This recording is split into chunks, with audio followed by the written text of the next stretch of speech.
Hello everyone, welcome to Cover 2 TV. I'm Ste Jenno and this is Tom Jennings and we are here to review the two championship games. As you can see, Chris isn't here. He might be drowning in his sorrows, but I think that's what's happened. He just hasn't turned up. No, Chris is actually en route to Swansea for his real job. Yeah. So we're flying with just us two today. Probably for the best. Chris might have cried and I might have been doing skull chants in his face. So it's all good. And I've just been really happy. Yeah, so as we know the Super Bowl now. It's going to be Tom's New England Patriots against the Philadelphia Eagles, the underdogs who keep delivering. Let's review both games then, Jenno. Let's start, chronologically speaking, with your Patriots. The Jags made it a really, really tough game, but from a macro point of view, Tom Brady at the end is just money, and that's what he is. He's built a career on it. It's his 54th time he's gone into the fourth quarter, either trailing or tied the game, and he's gone on to win, which is just what a stat that is. He's just done it again. He was unbelievable. Yeah, the Jaguars basically just got Brady'd. That's what happens. Even, I mean, you were, giving me a little bit of abuse, and all I was saying was patience, because I still have faith in that, in any situation, Tom Brady can come back from it. We've seen him now against the best pass defences there's been the last few years. That was a very good Falcons defence. We saw him shred the Seahawks defence. Yeah. We've seen him absolutely annihilate defences in money time. Yes. I don't know about you, I felt watching it is that Jacksonville, and we'll go back to the beginning, they start really well. They drive down the field. Blake Bortles looks $1 million. They get obviously that's post the field goal, and then they get a couple of stops. They're up 14-3. And then you're just thinking, they need one more. This isn't enough. You need to, when you've got the Patriots down, you need to step on the throat. You need to end them there. You need to take the legs out from them. And they never quite were able to do it. It was just like, whether it was a refereeing call or a penalty or, the delay of game that they have or what have you. It just never seemed like they were able to stretch the lead where you thought it was at all comfortable. No, what kind of happened is, as the stats you'd say Blake Bortles played well, but there's a lot of play. They were all very well designed plays for him. And once the Patriots started rushing six and they started doing cornerback blitzes, because they just went, all right, Blake Bortles beat us. We're going to take away the run. You're going to beat us. And all those design play actions that the offensive coordinator give him, well, they used all them up.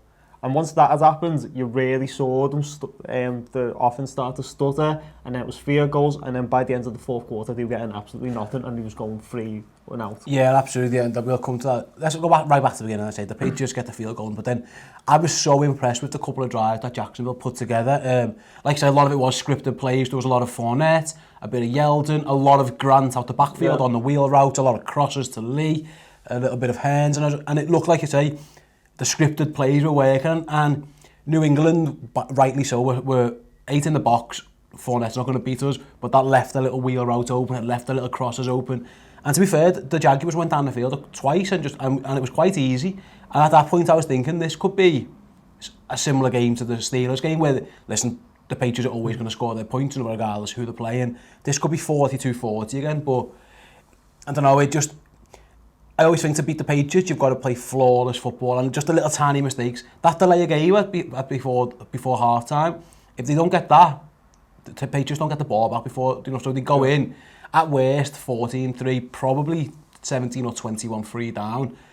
But it's those little tiny moments where you think, as good as you've been, as well scripted as you've been, you can't have that again. You've got to play almost perfect football. Yeah, so what happened was they running over the Patriots. I mean, the way Leonard Fournette just run through Calvin, it was just, it was ugly. It was ugly, and it's what we've been, I've never been big on the Patriots defence. I've always thought the linebacking core is weak and the front seven's weak and you're getting no pass rush.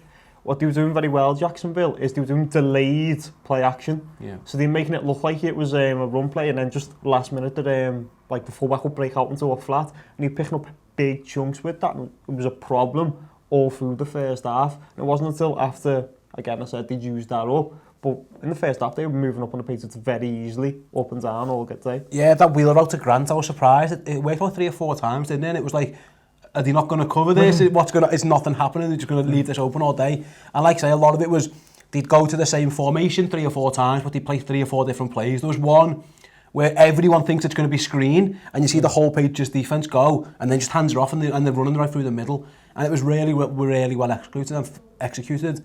And I thought Bortles played really well. First 3 quarters, it was probably the best game he's ever played. He does leave a few throws on the field where, maybe if he throws them in front of his receiver, he get a bit more chance. But on the whole, he played really, really well.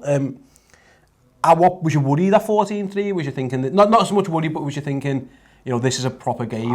This isn't another blowout win. Well, when we first marched down for the field goal, I was thinking, the way we was just marching down here, this could be quite comfortable. But again, I told you how much I was panicking. I mentioned it on the preview show, because they were a matchup nightmare for us. And there was that time when Tom Brady was seeing ghosts, when people were just falling around him and he had no idea where anyone was, and he panicked and he ended up being sacked, and it was like, that was when I got a little bit nervous. And though I always believed in the Patriots, I mean, when you lose Gronkowski as well, I was quite nervous going into half-time. I was like, I'm not sure how we go. The couple of sacks, the one in particular I talk about, where Brady just, the coverage is great, and he is seeing ghosts, he's ducking and diving, and in the end he just falls over. Yeah. And then there's another one later on where I don't think he even gets touched that day. He goes down and he falls on the floor. It was reminiscent of all, you know, the Giants. That's what the Giants did to him. It's what Denver did to him. It's what the Baltimore Ravens did to him. That's how you beat him. And it's why I thought I picked the Jags for that reason. I thought they're going to do enough. They're going to be on his face. But ultimately, he's the best. He's the best that's ever done it. The Gronk was, you know, I thought that was massive when it happened. You know, he catches the ball, and no one really cares. Everyone's thinking he's concussed. You could just tell he couldn't walk. I mean, yeah, he got up and you knew he was concussed. If he's got a brain, it was right. I don't know how you tell if Gronk's concussed in the you know, who's the president, Gronk? I don't know. How old are you? No idea. Oh, well, he's fine. It could be, but I just thought that was huge, and I thought that could be the one that could be the tipping point, because they couldn't cover him. I must admit, I was surprised. He looks very, very slow. He's not explosive at all, but he's just too big and strong. But then, you know, Danny Amendola or Danny Playoffs is an original Gronk nickname, to be fair to Gronk. But you might have thought that while he was concussed. All he does is take pay cuts and win playoff games. That's all Danny Amendola does. Yeah. I thought he was absolutely outstanding. It wasn't, you know, the two catches, the winning catch, the punt and return. It was just, the Patriots always find someone to step up. Yeah, see, what I actually thought this was Patriots like on third down to throw short of the sticks and let the running backs run past it. But the speed of the Jaguars defence obliterated that, and Patriots couldn't get anywhere on fourth down. I think they were 1-8 at one point, 1-9, because the Jaguars were stopping that with their speed. So Tom Brady went against what we usually do and went, I'm just going to throw it to the wide receivers. Joe, this lad Brandon Cooks, he's boss. He's going to have Boyer on toast, which he did. I was surprised how Boyer played off him a lot. Whether he was scared of getting beat over the top, but he just gave him too much space. Every time, he just done that little comeback route, and Boyer he'd stop Boyer 5 yards away, and he just caught it, and he kept doing that to him. And then also, I mean, he had Ramsey, who'd done the big, like, where he just tried to choke him out for some reason. And then obviously, Danny Amendola just kept getting free, because on those crossing routes, that's when you start getting linebackers on you. That's Tom Brady's bread and butter. Get the wide receiver on the linebacker, and then just throw it to him. And Danny Amendola just makes excellent plays in the playoffs. I was thinking the biggest respect that the Patriots paid for the Jags offense was the sheer amount of trickery and crazy plays they had to pull out, because they went deep into the playbook. You know, they had the one where the two passes where ultimately Lewis gets stripped for the fumble. They have the flea flicker. They have all, you know, they have the delayed hand. They have everything, where very un-Patriots-like plays. It felt like that was the ultimate mark of respect to Jacksonville, that, you know, our offense isn't beating you with our plays. We're going to have to really, really dig deep. Yeah, it was a little bit reminiscent of the 2014 playoff run against the Ravens, where we had to do the double pass. Yeah. And then that actual double pass again, that was actually a great play. It worked well, yeah. Miles Jack makes an even better play. If you actually look, right, I think Tion Lewis actually pins that back to him and he's got possession, but you can't overturn that. I thought, to be honest, the whistle was a bit premature. I thought he could have let him score. Yeah, the whistle again, premature, but I was just saying, Joe, Patriots get all the calls. I was like, well, actually, he might have had possession. Yeah, it's not one of those you would ever overturn. I'm not asking for it. I'm just making a point, because I'm saying every time Patriots get 7. Anyway. To be fair, you just got one penalty in the whole game. Yeah. But can you tell me when the other ones were? I must admit, I thought there was a lot of...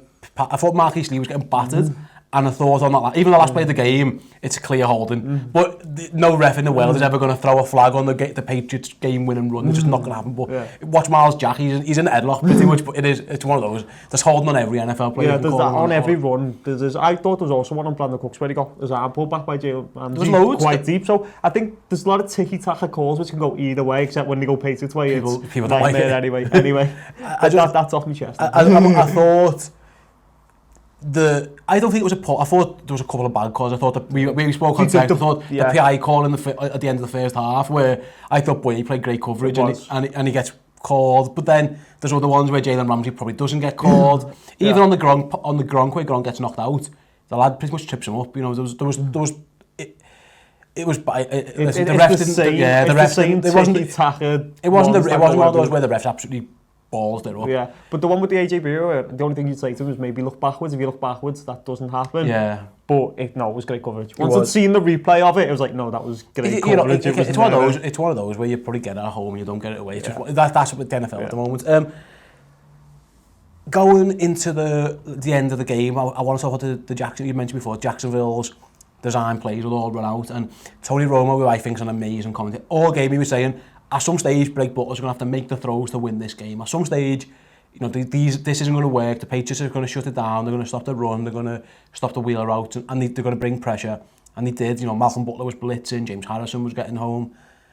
And ultimately, the last couple of drives, the Jacksonville have a 3-and-out where they have to punt, a 5, and they have to punt another 3-and-out, and it's a really, really bad punt, which is the game. And then obviously they go 4th and 15 or whatever and can't convert. That to me, and Jacksonville fans, please tell me if I'm wrong, it's still why I think this team needs a new quarterback. As good as Blake Bortles played the game of his life, but he couldn't, in that situation you need someone who can make throws from the pocket and under pressure. And as soon as there was no time, like the delayed handoffs or the delayed wheel routes, as soon as it was just a stand in the pocket, beat the pass rush and beat us, he couldn't do it. And I'm thinking now, if I'm a Jags fan, there's talk Alex Smith could be up for trade, whether you can afford a Kirk Cousins, whether you go into the draft, albeit with you're talking a very low draft pick, which is going to be hard to find someone. I just think that to me is where a better player wins that game. You know, in that fourth quarter, all you need, when you're up by 3 or whatever, is just a few first downs. You just need someone who can stand in the pocket and make a couple of tough throws. Kirk Cousins can do it, for example. Alex Smith, we know can do it. I just thought that's where Bortles just comes up a little bit short. Well, what we saw, that was Bortles' ceiling. His best game was coming up short. No, that's not like that. Not a joke. It's just there's plays on the field. And the Patriots saying, "Go on, you beat us. You go through your progressions and beat us." He couldn't do it. He come up short. And it's a lot of like. Reminds me a little bit like what we've been saying about like Tyler Taylor when we watched the Buffalo Bills, where the plays are, the stats look fine, but there's passes on the field that he needs to make to win games, and that's why they lost a lot of games. That's the same here with Bortles. I mean, they're talking about keeping him. I think it would be a bad mistake. I would actually try and get someone like in the draft that would be, or get Alex Smith, because Alex Smith is fine and likes to beat the Patriots. He's very good at that. You could probably get him for a second. You know what I mean? They are looking to trade him, but by all reports, Pat Mahomes is going to be their starter. I think you do both. I'd even get Smith in and say, listen, even if I'm just being Bortles and say, listen, we've had enough, thanks. $19 million not for us. We don't want to take your option up. You've been all right. You were the third pick in the draft. You got us to an AFC title game, but ultimately, Mark Sanchez did that as well. Yeah. And ultimately, at some stage, you're just not good enough. And I thought for the first 3 quarters, I thought he was fabulous, but a lot of that was, Nathaniel Hackett, where his play calling was outstanding. It was the first 2 plays, I thought, the first 2 drives were 2 of the best called drives I've ever seen. But I keep saying it all the time. It's the same with Tyrod Taylor. People think I'm having a go with him all the time. It's the same with Blake Bortles. At some stage, as an NFL player, you have to stand in that pocket. You have to beat the pass rush and you've got to make throws. And ultimately, 3-and-out, 5-and-out, 3-and-out just doesn't win your playoff games against New England. It just doesn't do it. It doesn't work. That's not. I mean, again, you just mentioned Hackett there. I mean, I'm surprised he didn't get any coaching interviews. I mean, I think next season he's going to be one of the highest names on that list, because the way he's scheduled, at least for the 3 quarters, was excellent. It was one of the best play calls. I mean, the way he was getting like that Mercedes Lewis touchdown catch. I mean, there was no one within 10 yards of him. It was just that well designed to actually pick apart the Patriots defense. And it wasn't even just the plays, it was the sequence of plays. So it was a run, it was a play action, it was a screen, it was a dump off, it was a delayed handoff. It was just, everything was designed, like I mentioned before, go to the same formation and run 2 different plays out of it. That freezes linebackers, you know, get Kyle Van Noy isolated against Leonard Fournette and watch him just make an idiot of him. It was so well designed.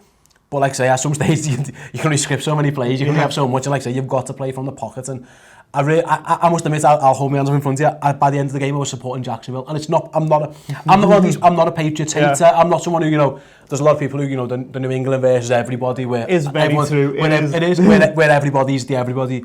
I appreciate Tom Brady. I think he's brilliant. I appreciate Belichick. I just wanted a new storyline. I've seen this will be my 10th time watching the Patriots in the Super Bowl. I've been there, done it. So I was hoping for a Jacksonville win, but I just knew. But at that when the stadium was loud and it got within 3 and then they take the lead, I just thought, this fella hasn't got it. He just hasn't got the capability of doing this. Of scoring, you know, at 20 to 24 down, I had no faith that he was going to score. I thought the only time they were going to score was if maybe a busted coverage or if Leonard Fournette just takes one home.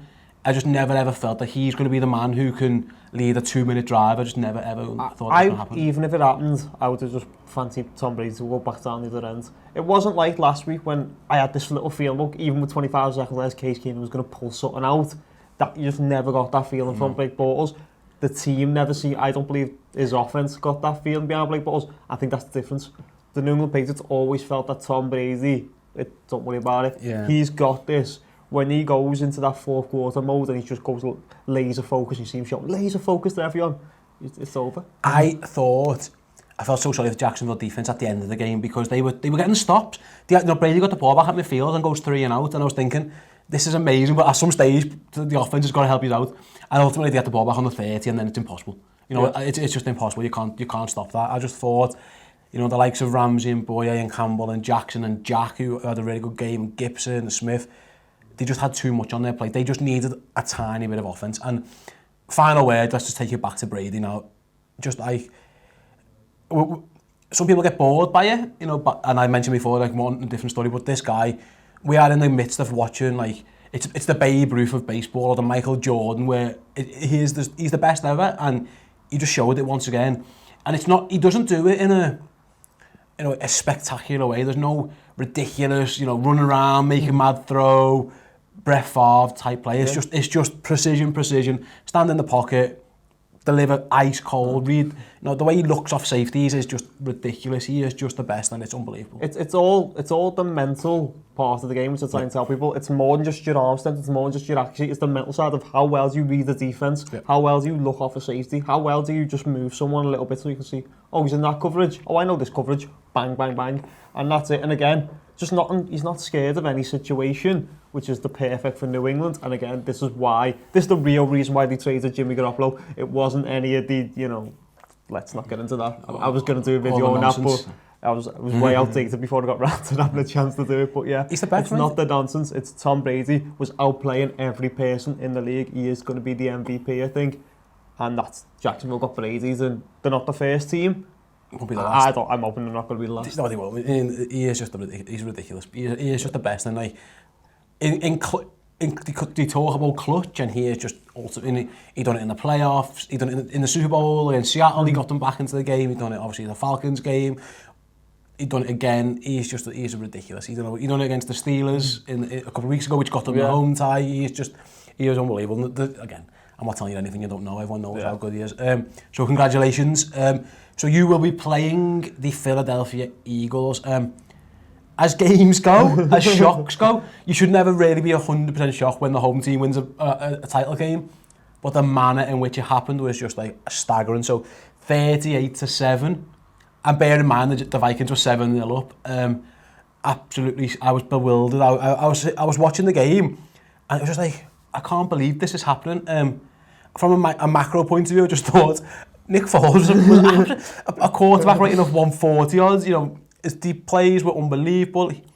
Talk about the game of your life. That's the game of Nick Foles' life. He was absolutely incredible. Yeah, it was mad because the first drive, just bringing us to the start, Minnesota, they just walked right through Philly, and I was thinking, oh, this is going to be a bit dodgy because like this way, you know, we expect Philly's defense to be the dominant force, which they ultimately was. But after that, Minnesota produced nothing. I think we talked about the line in the preview show, and the defensive line really took over, and the offensive line for Philadelphia was excellent, and they just kept picking up extra run yards, and they manhandled them. Yeah, they manhandled the Vikings. It was a bit of a bully, and I think it might have even flattered the score, kind of flattered Minnesota a little bit. In that we spoke on the previous show about the Vikings were offensive lines played well.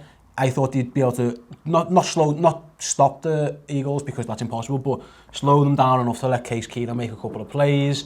And I thought the other way around. I thought that the Vikings defensive line would get to Foles, but neither happened. And I thought even if it's like a wash, you'd back Case Keenum over Nick Foles at this point in time, just because of the body of work we've saw from this season. But it never happened. The Vikings, to me, if you'd have said going into this weekend, which sides of the ball do you most trust? It would have been the Patriots offense and the Vikings defense. And the Vikings defense just didn't show up. It was the worst game they've played for years. There was very little pass rush. The secondary, there was busted coverages everywhere. There was, Sendejo, although he goes out injured later. Yeah. I mean, he probably got LeGarrette Blount ended his year anyway. He just absolutely embarrassed him. I tweeted out, his kids have just watched that happen to him. It was a systematic, absolute slapping. It was like a boxing match where you didn't win a round. It was just unbelievable. It was a bit... They were just so flat, the Vikings. Yeah. It was almost like... It was so emotional, that win against the Saints. They just had nothing left in this game, and that was my overall thought on it, because the Eagles just dominated from start to finish. I mean, I would have thought the defensive line getting to Case Keenum would be better, because he'd be able to move, whereas they'd just be sacking Nick Foles all day. Yeah. They got nowhere near Nick Foles, and Case Keenum, I think, ultimately crumbled. I think this game really did come down to, I know he got hit, but that pick, then that strip sack, and suddenly they're getting beat 24-7, and they had to abandon the run. So they only run the ball 16 times in the game. That went away from what the Vikings have done all year. The Vikings have stuck to the run all year, regardless of if it's working or not, just to keep their offense balanced. Once they went away from that and had to put it all in Keenum's hands, bad things happened. Yeah, so I say, they marched on the field with an amazing drive, ends with a Rudolph touchdown, and I was thinking, hang on, these look good. That's ominous. If I'm an Eagles fan, I'd be sitting there thinking that was a bit too easy. Yeah. It was the only points they scored. Then obviously they go 3 and out, they get the ball back, and Case Keenum, I felt sorry, that's a harsh one to blame on him. I thought, his arm gets hit. I wasn't blaming that on him. I think the rest just in general, yeah, for sure. So he gets the pick, and obviously gets a return. So you're talking 7-all, and then from there it was just dominance. And like I say, on the strip sack in particular, I want to talk about that. I thought that was a terribly designed play. You're asking your tight end to come across the field to chip block an edge rusher. A first round draft pick in Derek Barnett. I think that's a really... I mean, I don't know, I must admit, I don't know if the Vikings have been doing that a lot this year with that particular play, but not against that front seven. I just thought, why your left tackle, you pay Riley Reef a lot of money. He gets paid a lot of money to be your left tackle, and he's blocking nobody. And you've got your backup tight end, blocking tight end, trying to chip block someone. And ultimately, Case Keenum probably should see that, probably should react a little bit better to it, but I thought that's a really strange play. Just ask your left tackle to block the edge rusher. It's not rocket science. It didn't make any sense to me. I mean, the only person I'd ever trust in that is Rob Gronkowski, because he's such a threat in the back. One, he's an excellent blocker, and he's also such a threat. You think that might give them a bit of moments of hesitation, but not with your backup blocking tight ends, because they just knew what that run right past them. He does get a bit of a block on him, but it just isn't enough. Yeah, it just isn't enough. And like I say, the ball comes back, and then it's pretty much game over. I wanted to talk about Foles' deep passing actually.